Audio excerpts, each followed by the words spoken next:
नमस्कार, स्वागत है आपका हमारे चैनल में। मैं रानी गुप्ता आपके साथ और बड़ी खबर आ रही है। आज प्रधानमंत्री नरेंद्र मोदी ने राष्ट्रपति रामनाथ कोविंद से मुलाकात की है। आपको बता दें कि इस मुलाकात के कई मायने निकाले जा रहे हैं।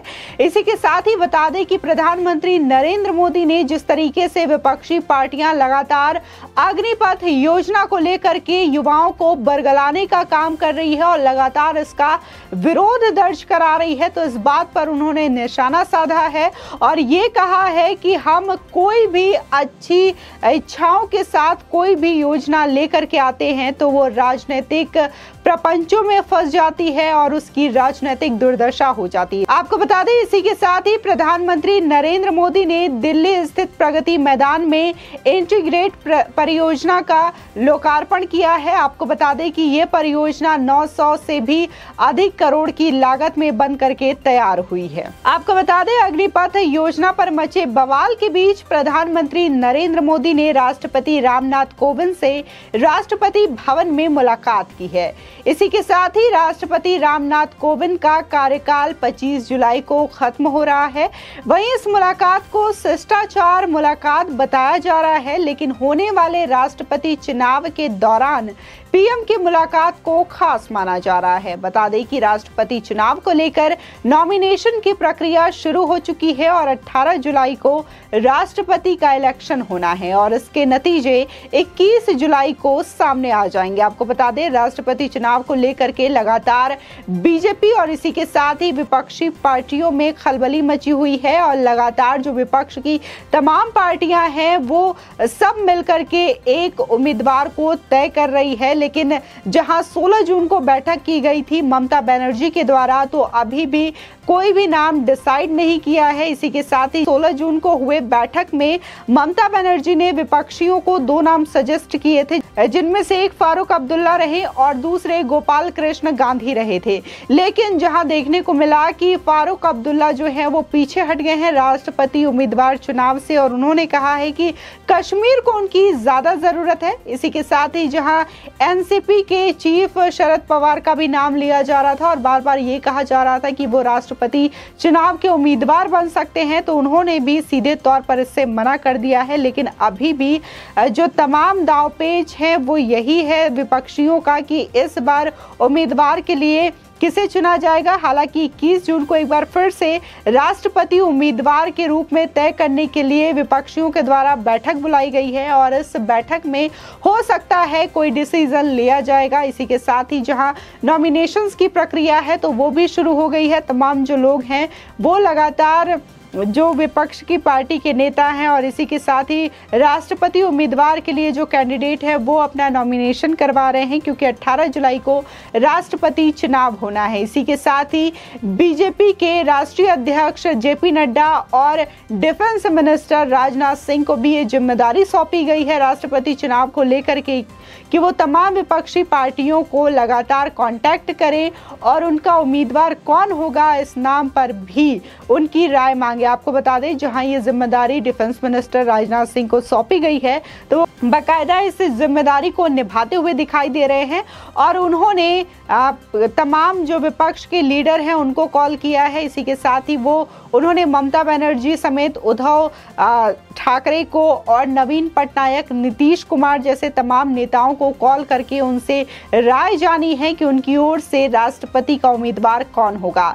इसी के साथ ही अगर बीजेपी की बात करें तो बीजेपी फिलहाल में 2 नामों को लेकर के ज्यादा चर्चाओं में है, जिसमें से आरिफ मोहम्मद खान है और दूसरे द्रौपदी मुर्मू का नाम सामने आ रहा है, जो कि झारखंड के राज्यपाल रह चुकी हैं और इसी के साथ ही वो आदिवासी जाति से भी आती हैं। इस वजह से माना जा रहा है कि ये जो कैंडिडेट हैं वो एनडीए के पास है और इसको लेकर के अभी मंथन होना बाकी है।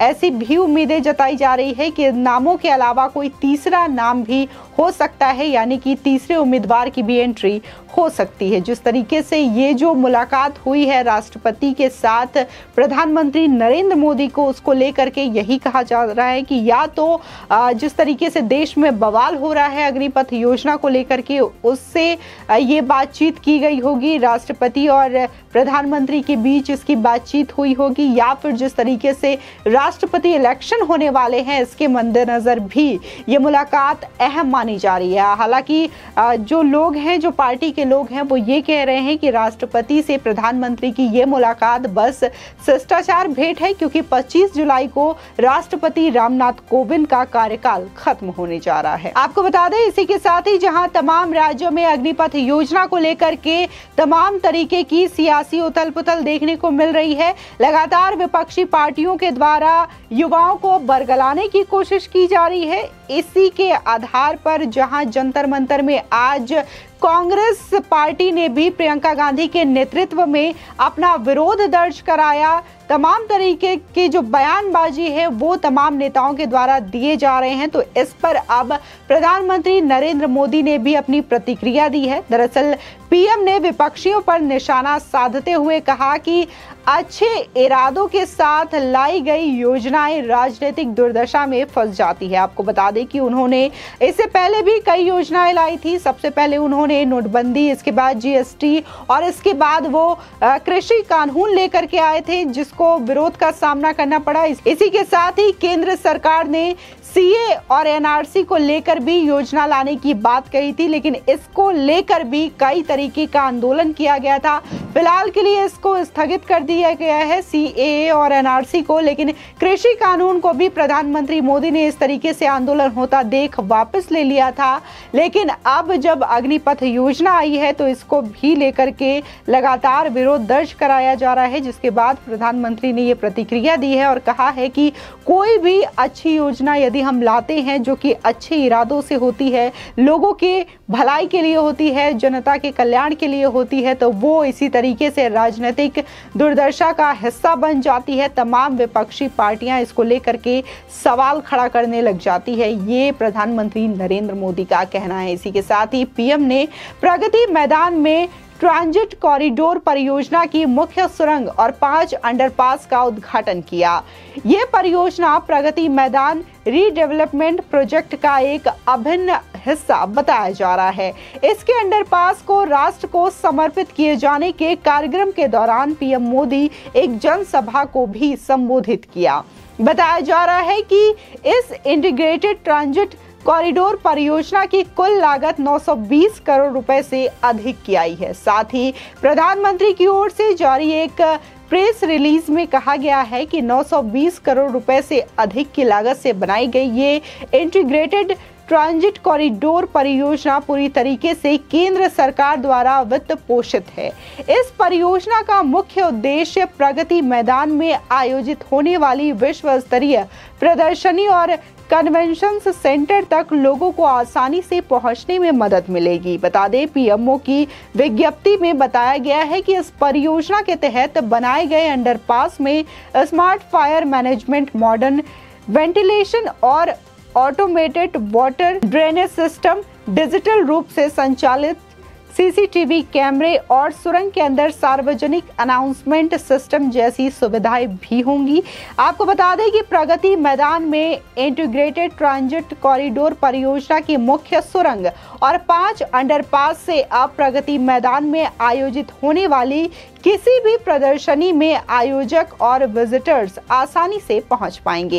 इस परियोजना की मदद से वाहनों की आवाजाही सुनिश्चित की जा सकेगी, जिससे यहां आने वाले लोगों के समय की भी बचत हो सकेगी। लेकिन जब प्रधानमंत्री नरेंद्र मोदी इस परियोजना का उद्घाटन करने के लिए प्रगति मैदान पहुंचे और टनल में पहुंचे तो एक अद्भुत नजारा देखने को मिला और ये जो वीडियो है वो काफी ज्यादा सोशल मीडिया पर वायरल हो रही है। दरअसल प्रधानमंत्री यहां पर टनल पर पहुंचे थे तो उन्होंने वहां पर पड़े कूड़े को उठाया, इसी के साथ ही एक बोतल को उठाया और इसी के साथ ही उन्होंने स्वच्छता का संदेश बिना कुछ कहे लोगों को दिया।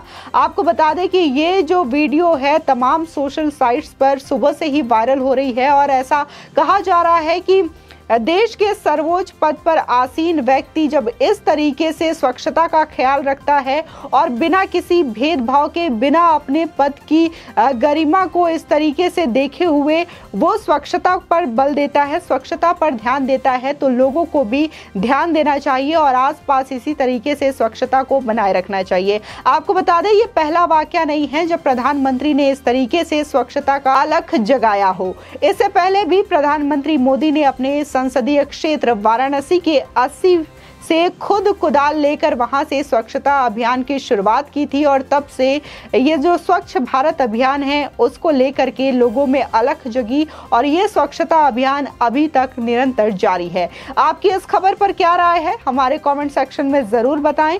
आगे की और भी अपडेट के लिए चैनल को सब्सक्राइब करना ना भूलें।